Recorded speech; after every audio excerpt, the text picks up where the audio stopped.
el máximo CP0? ¿Quién de ustedes es? Bueno, escuartizar, bueno, decapitar, bueno, cometer otra serie de cosas que no quiero ni acordarme de eso, para llegar sinceramente a matarlo y más un niño. Desde pequeños sentimos auténtico terror, pavor hacia unos seres a los que denominamos monstruos. Unos seres que nos imaginamos con unas caras repugnantes, retorcidas, unos seres grotescos, que simplemente verlos ya causan el mayor de los miedos. Pues os contaré una ¿Por cuánto apago los focos? 2001 bits. cosa. Seguramente los monstruos más terribles, los que os tendrían que dar más miedo, no tienen rostros deformes. No son seres repugnantes físicamente. No te das ni cuenta de lo terribles que son, porque muchos de ellos... Porque muchos de ellos caminan entre nosotros, porque están cruzando la esquina, porque trabajan en la panadería a la que cada día vas. Muchos monstruos, seguramente los más peligrosos, los más terribles, son monstruos invisibles y nunca... Deberías usar tirantes así también, para que nos podamos masturbar tranquilamente. Jamás sabrás de ellos hasta que alguien los descubra, y entonces se abre la puerta al abismo, se abre la caja de Pandora y nos damos cuenta de que esa persona, con ese rostro afable, con ese rostro incluso simpático, con un carácter agradable, era un ser tan repugnante que ni el mayor de los monstruos que podría haber surgido en la peor de tus pesadillas le podría hacer ni sombra. Hoy hablaré precisamente y os contaré una historia que ojalá os pudiera decir que es totalmente inventada, pero no, una vez más, la realidad supera la ficción. Hoy os contaré la historia de seguramente el asesino en serie más grande, más terrible, más asqueroso y más abyecto de toda la historia, porque hoy es un día especial aquí y tenemos que empezar con fuerza. Hoy es el primer vídeo ¿A cuánto se dice que mató Garavito? de la semana de Halloween 2023 en el rincón de 200. Giorgio. Ya lo sabéis, es tradición en mi canal, es tradición en internet que cada semana en la que El raro de la clase. Fueron 2. está Halloween, yo os hago una semana repleta de contenido terrorífico aquí en el rincón de Giorgio. Tenéis en la descripción del vídeo la agenda de todo lo que va a pasar en esta semana, que espero que por una parte os entretenga y por otra parte os aterrorice. Simplemente avisaros de que este viernes 3 de noviembre a las 11 de la noche, hora española, estaré aquí en este canal en directo, en un stream que espero que sea terrorífico y espero realmente que lo paséis Vamos mañana a hacer un stream en un cementerio. muy mal. Y una vez puesto en contexto este vídeo dentro de la semana de Halloween 2023, el primero, y comenzamos Chelo, muy gracias por fuerte, 17 vamos meses. a la presentación. No, el Chelo just resubed for 17 months, sí. Me dan miedo los cementerios también. Hola Gibel, soy el papá de Baz, estoy muy contento ya que he conseguido trabajo, voy a ser profesor de kinder, se viene etapa dealer.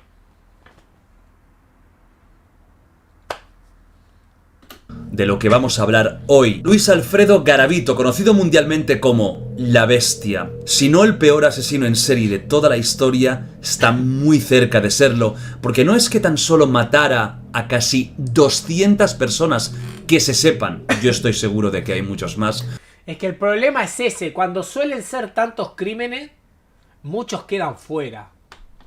sino porque se centraba casi exclusivamente en los más pequeños, en niños, a los que abusaba de una forma brutal, a los que torturaba de una manera que no os podéis ni imaginar, de verdad, no os podéis ni imaginar, y finalmente mataba a 200 familias destruidas, atacando lo que es más preciado, el más pequeño, el más puro, ese niño que tiene toda una vida por delante. Hoy toca hablar de un asesino que estaba vivo hasta hace unas semanas y que iba a quedar libre después, repito, de haber asesinado de forma confesa 200 personas. Vamos a conocer, pues, en detalle la historia real de Luis Alfredo Garavito, La Bestia. Comenzamos. Luis Alfredo Garavito nace en Génova, Colombia, un 25 de enero del año 1957, el mayor de 7 hermanos, sus padres Manuel Antonio Garavito y Rosa Delia Cubillos. Del padre hablaremos porque yo creo que es muy importante. Imagínate enterarte que tu pariente mató a 200 niños. Qué turbio. en esta historia y de alguna forma podemos explicar buena parte del comportamiento totalmente anómalo y de esa visión destructora de Garavito, de esa visión tan indescriptible que lo llevaría a hacer muchas de las cosas que acabó haciendo. De la madre realmente hay poca información, más allá de que era una persona totalmente controlada y anulada por el marido, y de que no fue una madre cariñosa, madre bastante ausente, no estaba por sus hijos y quizás no les dio ni la educación, ni el amor, ni la comprensión que se merecían. De la madre, como os digo, no sabemos mucho más, pero sí sabemos del padre, figura fundamental en la vida de Garavito. Ahora va a salir el rarito en el chat que diga: Givel, ¿puedes saber que yo era el padre de Garavito? Yo fui su Yo lo más progenitor. turbio que me enteré de un familiar es que se culeaba cabras en el campo. Un padre abusador, maltratador, alcohólico, pegaba a todos en la familia, por supuesto a él, a su propia mujer, incluso estando embarazada. Garavito recordaba que cuando su padre entraba en casa y daba un golpe con la puerta para cerrarla, sabía que iba a haber problemas. En muchísimas ocasiones veía en primera persona cómo el padre abusaba y maltrataba a la madre. Hay un día, una escena que le marcó, y es cuando el padre sacó una navaja y llegó incluso a apuñalar a su madre estando embarazada. Como para no quedar mal, hermano. Como para no quedar loco. Garavito se puso en medio para defenderla, también recibió lo suyo, recibió una paliza, y esto podía ser un poco el día a día de ese joven Garavito. Estamos hablando cuando tendría 4, 5, 6, 7 años. Si a esa violencia familiar tan fuerte con un padre totalmente descontrolado se le une que en el otro gran mundo que tiene un niño, que es el colegio, un niño podríamos decir que tiene dos mundos, su casa y el colegio. Pues si en ese colegio, en vez de poder encontrar refugio, tranquilidad, descanso después de las palizas, bullying, ¿no? de los abusos, recibe casi No, Snowden gracias por el 3 Rick meses. just resubed for 3 months. lo mismo, ya tenemos un cóctel explosivo. ¿Qué pasaba en el colegio con Garavito? Bullying, marginación, insultos. Sus compañeros le llamaban Garabato y tenéis que pensar... Miren, es Garabato. Que no me voy a reír de este chupapija. Hay que cagarlo a piña. De Jordi no, Jordi es crack. Del chupapija de Garavito. Asesino de mierda, no me voy a reír. Mató a 200 niños. Que no me voy a reír. Tiene que estar muerto. Y poneros en el contexto Ya está muerto, pero tiene que nacer de nuevo y volver a morir. de un colegio de los años 60 en Colombia. Si ahora ya hay bullying, imaginaos cómo podía ser un colegio en esa zona de esa época. Es decir, este niño tenía problemas en casa y en el colegio. No tenía un refugio, un sitio donde tranquilizarse. A los tan solo 10 El tipo de chat más tranquilo. ¿Vas a llorar, Garabato? Ay, mi amor. Va a llorar porque le dicen Garabato. Ay, chiquito, cosita, mi amor. 10 años, Garavito abandona la escuela. Al principio se escondía un 10 años, ahí tenía 40. Ahí ya era padre de 3 hijos. ¿Qué 10 años? Chupapito. poco de sus padres, pero como todo era tan descontrol, era otra época, al final lo sabe todo el mundo y el niño de 10 años ya no va al colegio, se olvida de ese mundillo y lo que le queda es encontrar algún trabajo de lo que sea y por otra parte seguir viviendo con sus padres en esa situación. Y aquí es donde aparece uno de los puntos más duros de toda esta historia y que aún no os he contado porque lo quería dejar para el final un poco de la vida infantil de Garavito, y es que su padre no tan solo era violento, no tan solo era un maltratador y era una persona agresiva, sino... Hola Givel, soy Garavito, engañé a todos, quiero agradecerte ya que eres de gran inspiración y a los Imademo pibes gracias. No, que también era un pederasta y abusó de su propio hijo.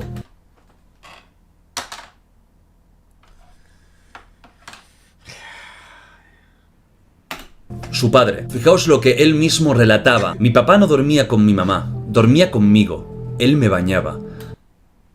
Tengo un recuerdo vago, era de noche, él como que me acarició, me tocó las partes íntimas. A ese señor nunca lo quise. Lo veía como un verdugo. A los 12 años, ya no tan No se entendió, Walter, ¿qué te hizo? solo es abusado por su padre, sino también por un amigo de su padre. Era ¡Para! ¿Y ese cóctel, hermano?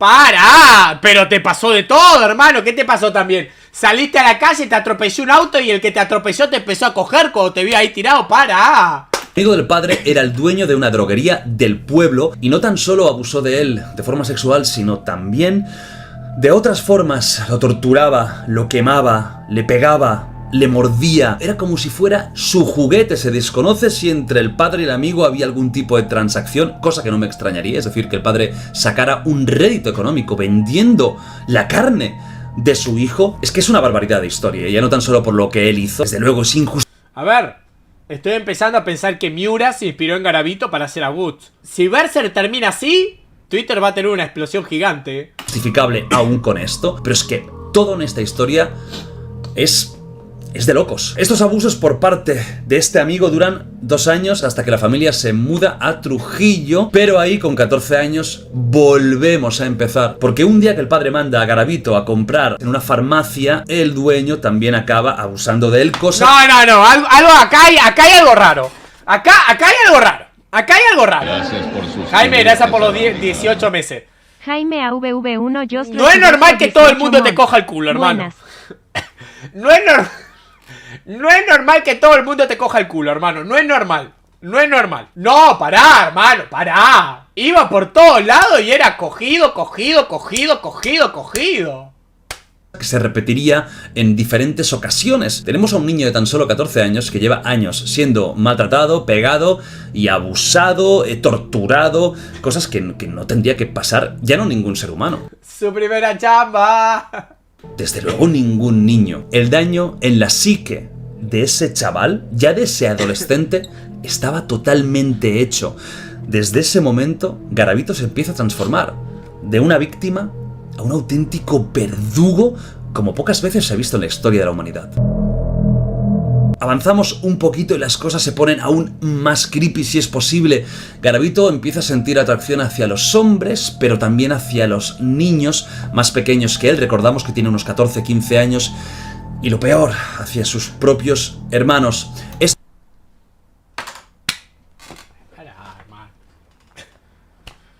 ¿Está mal si me pongo a bailar el opening de Oshinoko? Esto es lo que él mismo relata en unas declaraciones policiales. Empecé a sentir una atracción hacia las personas de mi mismo sexo. Mis hermanos y hermanas eran muy pequeños y yo sentí algo dentro de mí que no sabía explicar. Todos nos fuimos hacia una cama, donde yo insinué que se quitaran la ropa y comencé a acariciarlos. Allí no pasó nada, ni mis padres se dieron cuenta, ni tal vez mis hermanos se acuerden. Estando durmiendo, cogía a mis hermanos menores y les quitaba la ropa y sin que ellos se enteraran, los acariciaba. Y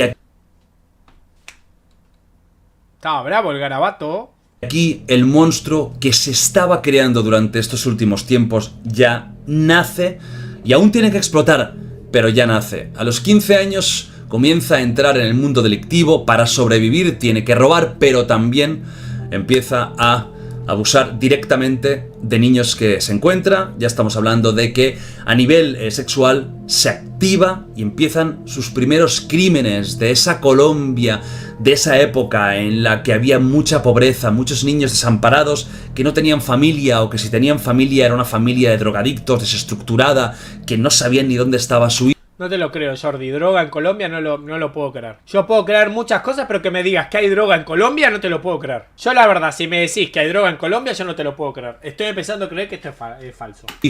Y ahí era campo de cultivo perfecto, encima en pueblos pequeños, para alguien como ese Garavito de 15 años, ese Garavito delincuente que robaba, pero que también abusaba de niños pequeños. A los 15 es pillado abusando de un niño, siempre, esto es importante, siempre de niños, nunca de niñas. No le atraía el sexo femenino. Es pillado, su padre se entera y su padre, fijaos qué hipocresía tan terrible, su padre entra en cólera. Y no entra en cólera por el hecho de que ha abusado de un niño.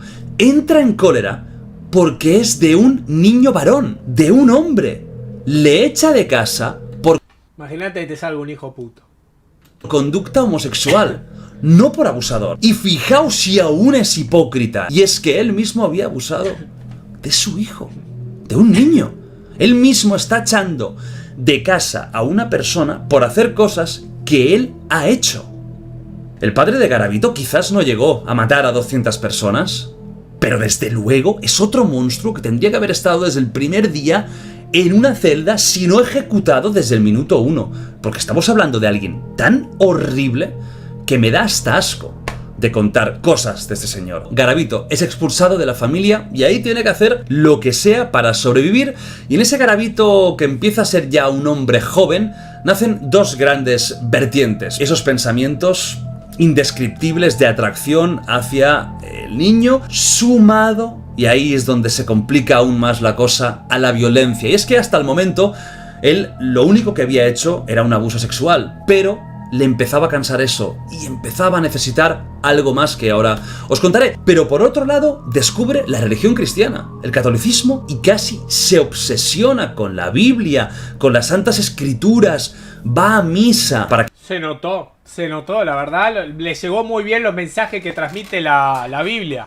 La verdad, la entendió mucho. Que veáis lo complejo de este personaje. En él mismo nacía un sentimiento de culpa muy fuerte. Es decir, por un lado, sabía que lo que hacía estaba mal, era consciente perfectamente del dolor que causaba, y por otro lado, se fustigaba, se castigaba con el acto religioso e intentaba de alguna forma compensar sus actos con esa fe tan importante. Garavito se traslada, ya expulsado de la vida familiar, a la ciudad de Armenia, capital del departamento de Quindío. Parece que en este nuevo ¿Por qué las ciudades tienen nombre de países en Colombia? emplazamiento intenta comenzar una nueva vida más enderezada, más normalizada. Sigue yendo muchísimo a misa y se apunta a Alcohólicos Anónimos, porque no os había comentado que, por supuesto, cuando era un adolescente y después de tener ese caos mental terrible con el padre que le hace lo que le hace, con esos pensamientos y con esos actos, con abusos, con el colegio que lo insultan, expulsado de todos lados, Pingu, gracias por el plan. cayó en las drogas y sobre todo en el alcohol, mucho más fácil de Uno, conseguir dos, y más yo barato, presubet y era por con uno 16 more. años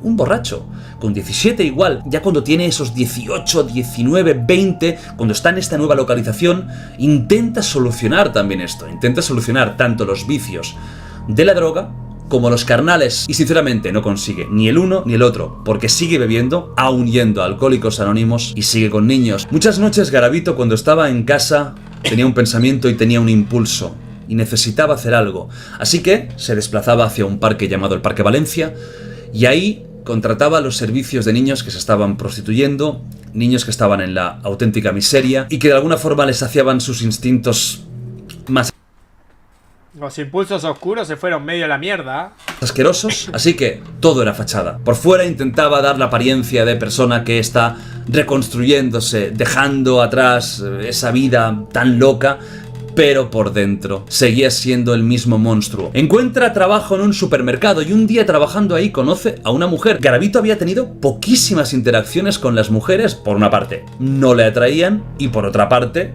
las mujeres no se sentían atraídas por él, entonces no había demasiado contacto. Conoce a una mujer llamada Claudia, que llegaría a ser su pareja. Y le vamos a añadir aún más jodienda al tema, y es que Claudia tenía hijos. Tenía ¡Y el chat no encuentra novia! ¡Garabato encontró Germu y el chat no! dos niños. Y podéis imaginaros aquí lo que pasa, ¿no? O lo que puede pasar, pues no. Parece ser que son de los pocos niños a los que Garavito le tenía, de alguna forma, un cariño genuino, un respeto genuino, y que se sepa, no hizo ni intentó hacer nada con ellos, con los hijos de Claudia, a la que por cierto tampoco nunca tocó, nunca tuvieron relaciones sexuales. Él mismo lo confiesa, de que tenía una impotencia The Fire Killer, gracias por el nivel 1. absoluta con ella, no había atracción, no había líbido, porque le seguía gustando lo que le seguía gustando. Entonces era casi algo para aparentar. Repito, ahí estaba construyendo de alguna forma una nueva vida, una vida... Lo que pasa es que cuando vos construís así una familia, muy mostrando que sos un padre de familia y todo, ya te empiezas a respetar más en la comunidad. Y si empiezan a salir rumores de vos, es como que dicen, no, esta persona es bien, está casado, tiene una germu, no. de apariencias. Y esto es muy importante cuando empiecen los crímenes, y es que Garavito era una persona muy inteligente, peligrosamente inteligente, no por la cultura que tenía, sino por cómo sabía moverse. Gracias, Juan. Maestro del disfraz, maestro del engaño, una persona que podía convencer a niños de ciertas cosas, siendo él un hombre mayor que aparecía. El tío era muy listo, era muy espabilado, que si le dabas un dedo, te agarraba hasta el hombro. En este momento es cuando empieza a explotar el monstruo. El monstruo ya se había construido, ya lo teníamos ahí. Un abusador, maltratador, pero aquí ya empieza la explosión gigantesca porque él ya no tan solo se saciaba con el acto sexual, sino que necesitaba tortura, sangre. De alguna forma había asociado el concepto de amar a alguien, de tener sexo con esa persona, con hacerle daño. Y aquí es cuando se le puede empezar a descontrolar la situación completamente, porque ya no es alguien que contrata los servicios de un niño, sino que es alguien que no tan solo contrata esos servicios, sino que le pega, le produce cortes, le asfixia, le quema, etc. Pero es que cuando lleva un tiempo ya realizando estos actos, sumando la violencia con el sexo, ve que tampoco se sacia y necesita el último paso, el asesinato. Aquí Chorizo. nace la bestia. Déjame darle un trago a esto porque lo que se viene ahora es jodido y es denso. Viajamos al año 1992, año del primer asesinato de Luis Alfredo Garavito, de la bestia. La bestia está en un parque bebiendo y ve a un niño pequeño, un niño llamado Juan Carlos. Lo ve, le nace el impulso de abusar de él, lo rapta. Y cuando saca el cuchillo y empieza a pasárselo por la cara, recordad que aquí ya necesitaba violencia, ya necesitaba sangre, algo de sangre, ni que fuera una voz en su cabeza, pero no una voz como si fuera... O sea, imagínate ser el niño y estar en una situación tan desventajosa que ya estás totalmente entregado.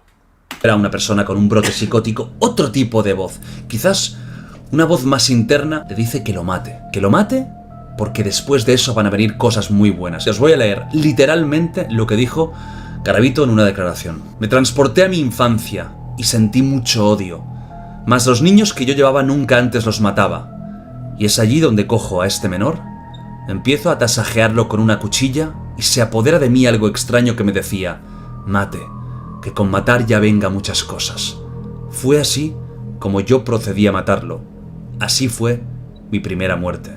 Esto despierta en Garavito algo que ojalá nunca hubiera despertado, y era una ansia terrible de matar. Para que entendáis la magnitud de este personaje, desde este año 92 que empieza a matar, hasta el 99 en el que al final consiguen pillarlo, mata a casi 200 niños. Los datos son aquí... 200 en 7 años, ¿no? 92 a 99. ¿Dijo 92 o dijo 82? 92, ¿no? En 7 años. Fua. Y un aproximado de 30 niños al año. 26, 27. La bestia chaval, why so serious? Un poco borrosos porque hay datos de 170, de más de 200, de 100. También a veces cambian mucho sus propias declaraciones. Él tiene épocas que no recuerda demasiado o que tiene confusiones. No se han encontrado, por supuesto, todos los cadáveres. Hay gente que dice que podríamos Sí, 2 al mes más o menos. Una muerte cada 15 días. estar hablando de 300, de 400, no se sabe, pero más o menos el consenso es que estaríamos cerca a los 200. Pues imaginaos, en esos 7 años aproximadamente mata a 200 niños, pero es que no tan solo eso. Ya en los años anteriores se calcula que podría haber estado, no matando, pero sí violando a un niño por mes. Es que es, de verdad, un monstruo como yo creo que jamás he hablado aquí en este canal. Y aquí he hablado de gente como Jeffrey Dahmer, como Richard Ramírez. Pero sinceramente, lo que este tío llegó a hacer es incomparable. Por suerte, porque solo hay uno. De verdad que cuando más investigaba, más sorprendido me sentía. Su nivel de maldad supera todos los récords. Cuando empieza a matar, como digo, se despierta en él algo inexplicable, inenarrable. Ya no tan solo necesita tener actos con esos chavales, sino que también necesita hacerles de todo. Y estoy hablando de todo, desde abrirlos en canal, necrofilia, diferentes tipos de torturas, en algunos casos muy largas. Estoy hablando de torturas que duraban horas y horas con niños pequeños a los que les iba cortando partes, dedos. En muchos casos los acababa decapitando. Se quedaba horas con esos cadáveres, llegando incluso ya en una etapa más posterior, porque fue evolucionando, digamos, como monstruo, en los que practicaba incluso rituales satánicos con los cuerpos. O sea, ya llegó al satanismo. Recordemos, una persona que luego se fustigaba y se pegaba en una iglesia. Esa ambivalencia que es alucinante, ¿no? Y su locura ya no tan solo era con esa tortura y con el asesinato, sino también en ciertos... Es que lo que pasa es que hay un momento en el que el bocho se les vuela tanto que si no tienen como esa forma de satisfacer esa necesidad, es como que no logran la dopamina. Necesitan tener a los niños, matarlos, hacerles de todo. Y ya cuando los tienen muertos ahí, y mientras no pueden conseguir a otro, siguen usando el mismo que ya tenían. Fetiches como por ejemplo una libretita, un cuaderno azul que tenía, en el que algunos dicen que apuntaba los nombres, pero él mismo dijo que apuntaba sino más bien fechas y direcciones de dónde había hecho lo que había hecho. Coleccionaba fotos de los niños, sobre todo carnets de colegio, los que estaban escolarizados, porque ahora contaré que la mayoría de los niños a los que raptaba y luego mataba no eran niños. Y claro, no iba a buscar un niño de una familia importante porque sabe que el niño iba a ser buscado y le iban a atrapar al toque.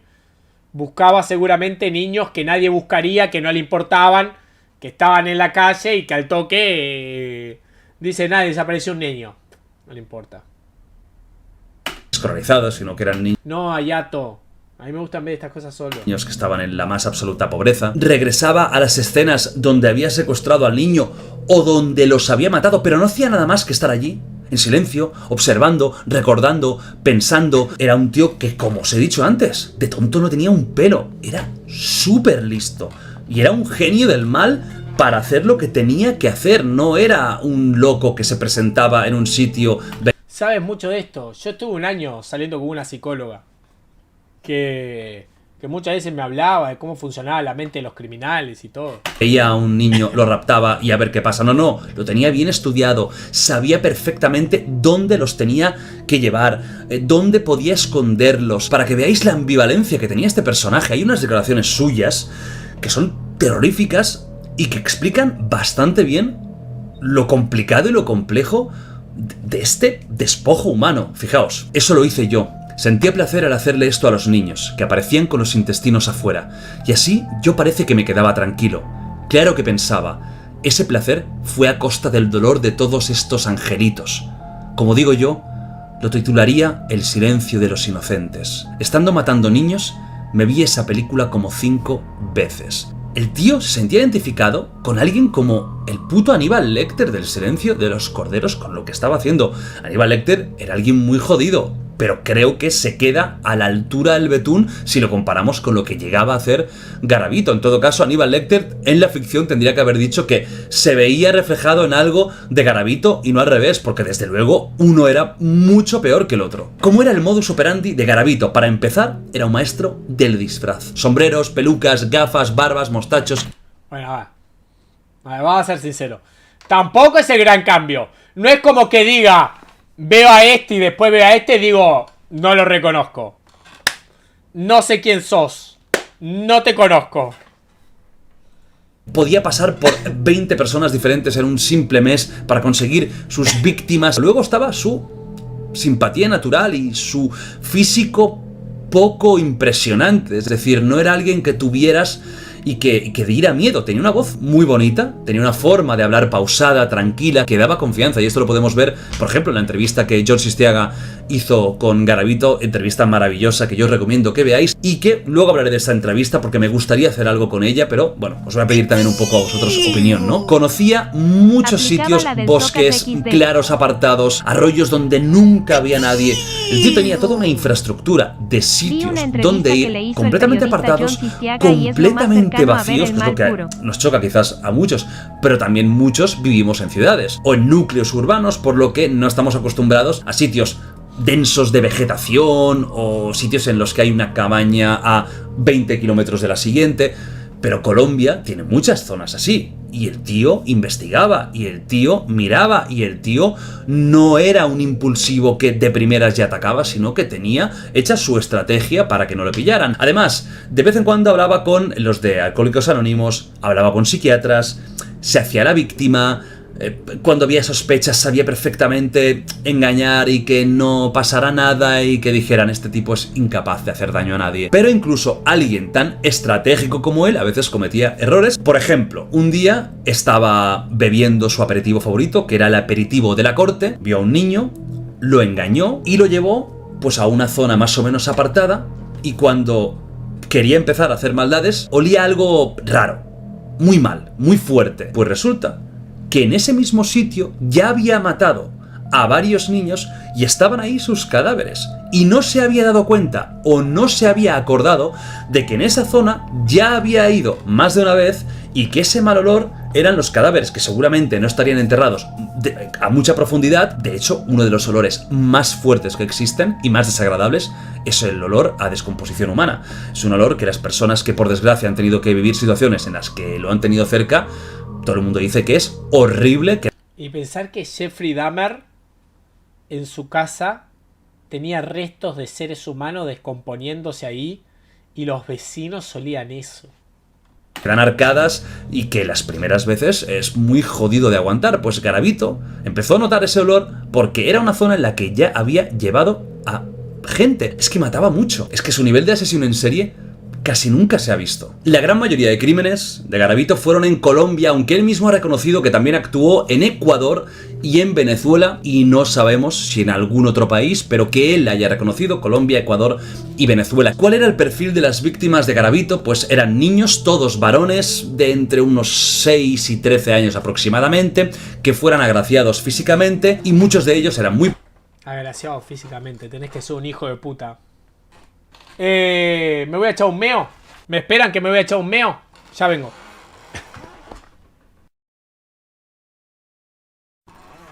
Súper rápido. Pobres, huérfanos, campesinos, gente sin recursos, niños que se encontraba por la calle que no tenían papás o Lo que sí les decía es que tenés que ser un hijo de puta para decirles agraciados físicamente a niños.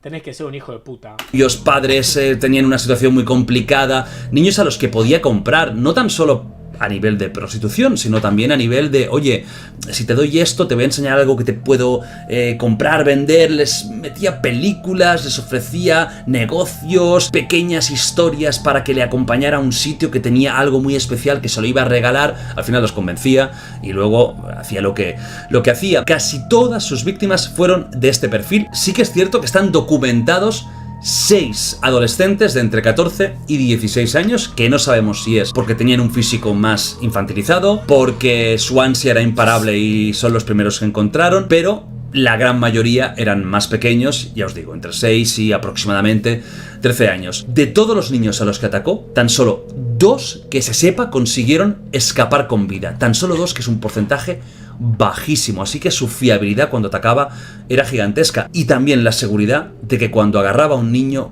ya no tan solo iba a abusar de él, sino que también, sí o sí, iba a acabar con su vida. Vamos avanzando años, ya nos acercamos al año 99, como os he comentado antes, ya sumaba ritos satánicos al propio asesinato. Una cosa que dijo, que cuando la leí me quedé blanco, es la siguiente: practiqué ritos satánicos con los menores que asesiné, lo hice a mi manera, pero no quiero explicar cómo lo hice. Yo hice un pacto con el diablo para no contarlo. Aquí ya estamos hablando de pactos con el diablo, de esa persona tan profundamente religiosa que luego a lo mejor iba a la habitación del hotel y se fustigaba, se pegaba, llamaba a Dios y le maldecía porque no podía detenerse. Llegamos al año 99, después de muchas desapariciones, de que la policía está buscando a un asesino del que no saben nada. Han encontrado cadáveres, han encontrado trozos de cadáveres, han visto desapariciones por diferentes sitios de Colombia, pero no saben quién es, no lo encuentran. Pero todo, por suerte, llega a su fin. El 22 de abril del año 1999, la racha de asesinatos como nunca se había visto de Luis Alfredo Garavito, de la bestia, también se terminó para siempre. El 22 de abril del 99, Garavito estaba en las calles de Villavicencio y había estado estudiando durante unos días a un niño llamado John Iván Sabogal, un niño pobre que vendía lotería por la calle. Lo engaña, lo lleva a un sitio apartado, pero por fin, años después de que hiciera esto sin que nadie se percatara, aquí una persona escuchó algo. El niño empieza a gritar, a pedir auxilio, ayuda, que alguien le quiere atacar, que le quiere hacer daño, que a saber lo que le quiere hacer. Y un chatarrero que estaba cerca fumando marihuana lo escucha. El tipo fumándose un porrito y escuchando a Bob Marley y lo escucha. Se acerca y empieza a tirarle piedras a Garavito, que se enfada como casi nunca se había enfadado y cuchillo en mano comienza a perseguir no tan solo al chatarrero, sino al niño, que aprovechando el momento de confusión había conseguido liberarse y que también se estaba escapando. Al final, tanto el niño como su salvador fueron más veloces que Garavito. Este se cansó, no pudo continuar con la persecución y se escaparon. Una vez el niño y el chatarrero se han dado cuenta de que ya no están siendo perseguidos, llaman a la policía a la estación de La Esperanza. La policía se presenta al momento y después de una pequeña persecución en la que van justo en la zona, en el monte en el que había estado a punto de suceder el asesinato de este pobre chaval, ven a alguien que sale.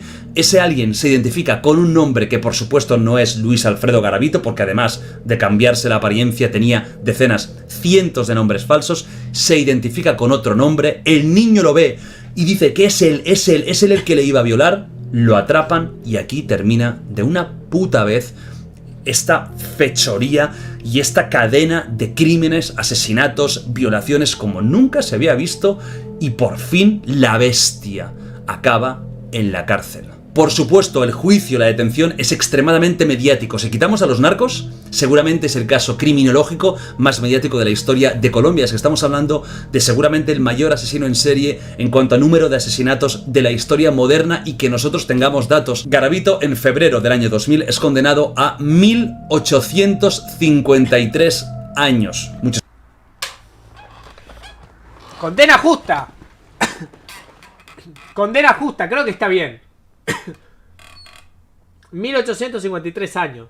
Pensaréis, bueno, pues ya está, toda la vida en la cárcel, no hay pena de muerte, pero de la cárcel no va a salir nunca. Pero las leyes en Colombia son diferentes. En el país la cadena perpetua no es viable, por lo que se conmutó esta condena por una de 40 años. 6 años después, el propio Garavito dijo la ubicación de diferentes cadáveres de algunos de sus asesinatos, por lo que le rebajaron aún más la condena y se la dejaron en tan solo 24 años. Matás 200 por 24 años. ¿Sale rentable? Y depende. 200 por 24. ¿Por qué bajaron la condena? Siempre por ley tienen que bajar la condena cuando la persona que está condenada ayuda a resolver los crímenes. En este caso, a cerrar las etapas, como es encontrar los cuerpos. ¿Qué significa esto? Que en el año, y esto no es broma, en el año 2025, Garavito, si no hubiera fallecido hace unas semanas, habría salido a la calle. No tengo dudas de que hubiera durado 1 minuto y medio y le hubieran pegado 5 tiros, pero me parece tan... A ver, él no podía estar con otros presos porque lo iban a matar. En la calle, ¿cómo viviría? Yo creo que no podía pisar. No podía pisar. Pisaba y alguien le daba un tiro. Igual, tampoco es que le haya salido todo tan barato, porque el tipo tuvo un cáncer de ojo que dicen que lo tenía loco. Y ahí dentro de la cárcel como que no le daban ni bola. Está bien, está mal. Y los médicos hacen el juramento hipocrático que los obliga a tratar a todas las personas por igual. ¿Merece que lo traten como un igual? Y no, porque no es que mataste un niño, mataste 2, mataste 3, mataste 4, mataste 5, mataste 200, monstruo. A ver, no podés ir por la vida diciendo tuve un error, tuviste 200. A ver, yo puedo entenderte que me digas tuve una noche loca. ¿200 noches locas? Increíble, tan surrealista, que una persona así acabe teniendo una condena tan solo de 24 años, que, sinceramente, las leyes en estos casos extremos en Colombia se tienen que adecuar y cambiar. O sea, esto no puede ser. Es un insulto a las familias, a los niños. Es un insulto al comportamiento social adecuado. Es un insulto a la nobleza de las personas. Es un insulto a todo lo que es una sociedad avanzada. No puede ser que una persona que ha matado a 200 niños, haciendo lo que hizo, tenga una condena de 24 años de cárcel. Es que no tiene ningún sentido. Es que 24 años es irrisorio, boludo. Es totalmente irrisorio que una persona que hizo todo eso tenga 24 años. Pero... insultante, sinceramente. De Garavito en la cárcel se sabe que, a raíz de todo lo que había hecho, hubiera durado 1 minuto, por lo que se pasó toda su condena solo y que en los últimos años pues tenía leucemia, tuvo un cáncer en el ojo, que es la causa definitiva de su fallecimiento, y a los 66 años acabó muriendo por fin, porque ojalá no hubiera ni nacido, acabó muriendo por fin la bestia, Luis Alfredo Garavito. En la cárcel a veces dio entrevistas, y una de las mejores que yo he visto sin duda es la de Jon Sistiaga, que es una entrevista maravillosa. ¿Y qué es lo que os quería pedir? ¿Queréis que haga, como hice con Richard Ramírez, como hice con Jeffrey Dahmer, un análisis psicológico de la entrevista de Sistiaga aquí en el Rincón de Giorgio? Eso sería para después de Halloween. Si este vídeo veo que tiene muchos, yo qué sé, likes o muchos comentarios que me pedís esto, muchas visitas, que gusta mucho, que queréis más historias o más contenido de este caso. Como dice en la película de Destino Final, puedes engañar a la muerte, pero no escapar de ella. Pues yo lo voy a hacer, ¿vale? Depende un poco de vosotros. Como ahora hago poco contenido en el Rincón de Giorgio, que la verdad, tengo que priorizar lo que hago y lo que no, os lo pido. Si veo que tenéis muchas ganas de un análisis de esta entrevista, con mucho movimiento de este mismo vídeo, lo voy a hacer. Si no, pues, oye, hay 5000 temas más que tocar. Comenzamos la semana de Halloween con este caso terrible. Hemos empezado muy fuerte. Creo que junto al caso de Junko Furuta, que es verdad que es totalmente diferente, pero también lo pasé mal. Pasa lo de Junko Furuta es... lean el manga, el que quiera enterarse mejor, la chica en concreto, ¡buah!, es duro. Narrándolo e investigando, es el caso que peor lo he pasado cuando he ido viendo todo lo que hizo, la verdad. Pero bueno, también es parte de mi trabajo y espero que os haya gustado la parte de entretenimiento y a la vez os haya horrorizado, y esperemos que jamás exista un monstruo así, pero os digo la verdad, van a seguir existiendo, porque mientras haya ser humano, habrá maldad. Un beso enorme, mañana más contenido de la semana de Halloween 2023 y nos vamos viendo, ¿vale? A roquear siempre. Adiós, Giorgio. Y yo también me voy. Me voy porque quiero terminar el video de Bakugou para mañana, ¿está? ¿Cumplí?